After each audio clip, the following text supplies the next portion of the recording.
Welcome back, everyone. Today we're diving deep into a topic that's been generating a lot of buzz lately, Russia's shadow fleet.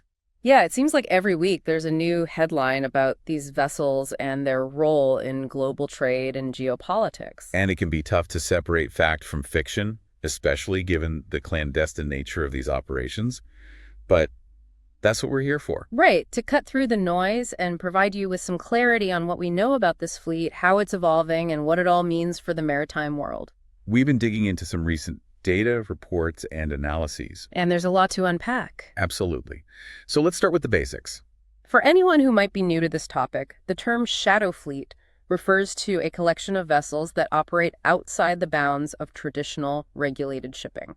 These vessels are often used to evade sanctions, transport illicit goods, or engage in other activities that fly under the radar of international authorities. And they've become increasingly prominent in recent years. Especially since the start of the conflict in Ukraine. That's right. The geopolitical tensions and economic sanctions imposed on Russia have really accelerated the growth and activity of this shadow fleet. And we're seeing some pretty interesting trends emerge. For example, recent analysis has revealed a significant spike in first-time port visits by vessels that have been flagged for potential Russian sanctions violations. That's right. Between January 25th and February 24th of this year, we saw 716 visits from 461 unique vessels. That's a pretty substantial increase compared to previous periods. Definitely. And it suggests a coordinated effort to find new routes and markets for Russian goods and resources. What's even more intriguing is where these vessels are heading. The top destination for these first-time visits was, surprisingly, Ukraine with 30 visits. Yeah, that definitely raised some eyebrows, followed closely by Malaysia at 25. Now, we know that all of these vessels have ties to the Russian regime. And many of them, particularly those heading toward Malaysia, are considered high risk for smuggling. So it seems like we're witnessing a shift in the Shadow Fleet's operations. Possibly. Malaysia's strategic location and potentially less stringent enforcement of certain sanctions could make it an attractive hub for these activities. And that raises a whole host of questions about the implications for global trade, security, and even environmental protection. Absolutely. It's not just about sanctions evasion anymore. It's about the potential disruption of established trade routes, the emergence of new and potentially unstable maritime networks, and the increased risk of illicit activities. And then there are the security concerns. We've seen several high-profile incidents involving the Shadow Fleet in recent months. Right, like the incident on February 14th with the Sea Jewel. That Malta-flagged tanker, known to carry Russian oil, experienced 2 explosions while offloading at an Italian port. It resulted in 2 holes in the hull and even dead fish in the water. The incident is still under investigation. But it raises serious concerns about the potential for sabotage or accidents involving these vessels. Especially considering that the Sea Jewel was transporting oil from Russia to Europe, potentially in violation of sanctions. And the vessel had already been flagged as high risk for sanctions violations months before the incident due to its activities and frequent visits to Russian ports. So this was not an isolated incident. And just a week earlier, we saw another incident involving the Koala. An Antigua and Barbuda flagged tanker. It was damaged in an alleged mine explosion near the Russian port of Ust-Luga. That vessel had been flagged as a moderate risk for smuggling. Due to frequent identity changes, an unusual business structure, and suspicious activities. And to make things even more complicated, it was owned by a sanctioned company in Cyprus. These incidents highlight the growing risks associated with the Shadow Fleet.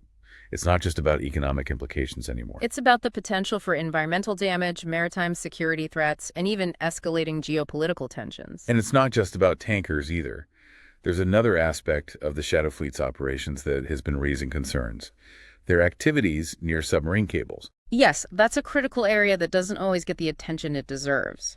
We've been seeing reports of suspicious activity near cables in various geopolitically sensitive areas like the Baltic and South China Seas. And many of the vessels involved in these incidents are suspected of being part of shadow fleets. One case that stands out involves a Panama-flagged vessel flagged as a moderate risk for smuggling and sanctions violations. This vessel was observed engaging in some very unusual behavior near the Nautilus submarine system in the Sea of Marmara. It was repeatedly loitering directly above the cable in February of this year. And this isn't the first time this vessel has exhibited this kind of behavior. We've seen similar loitering patterns near other critical cables, Like the Sea Lion cable back in November and December of last year. and near cables around Italy and Malta in July of 2024. This pattern of activity raises serious concerns about the potential for sabotage or disruption of vital undersea infrastructure. And it highlights the multifaceted threat posed by these shadow fleets.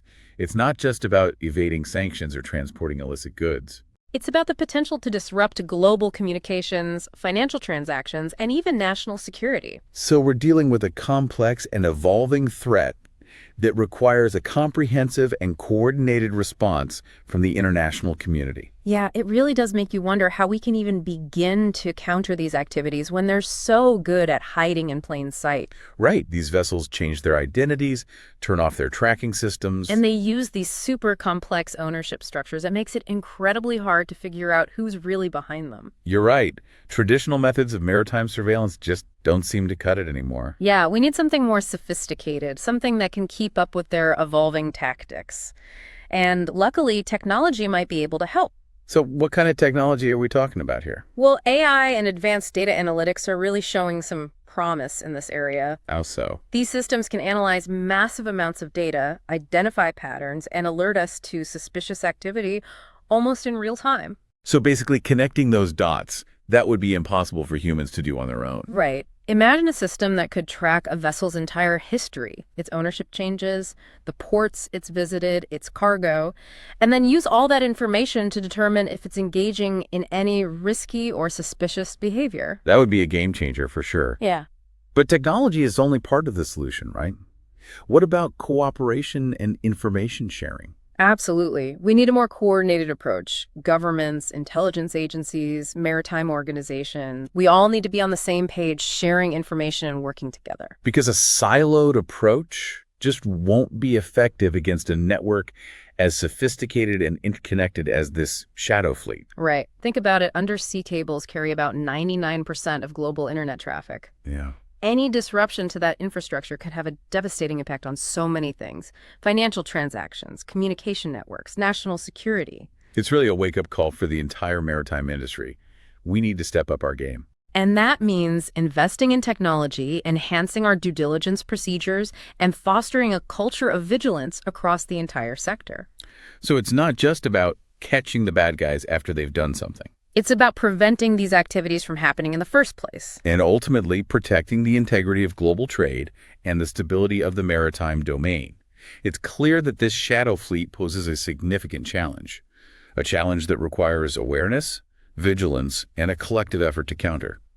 But before we wrap up, what key advice would you give to our listeners, the folks on the front lines of maritime operations, trade, or security?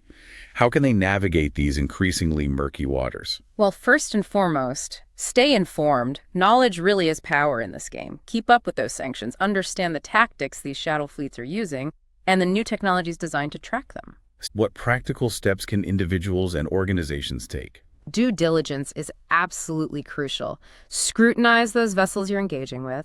Dive into their ownership history, their flag state, any red flags that pop up. Because remember, these vessels are masters of disguise. Don't take things at face value. Dig deeper, be skeptical, investigate thoroughly. And on the tech front, definitely explore those tools that can boost your monitoring and risk assessment.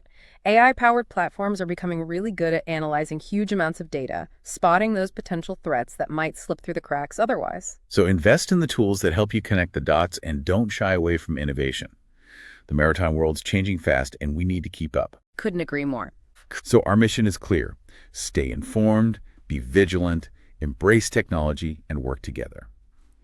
And on that note, we'll wrap up this deep dive into Russia's shadow fleet.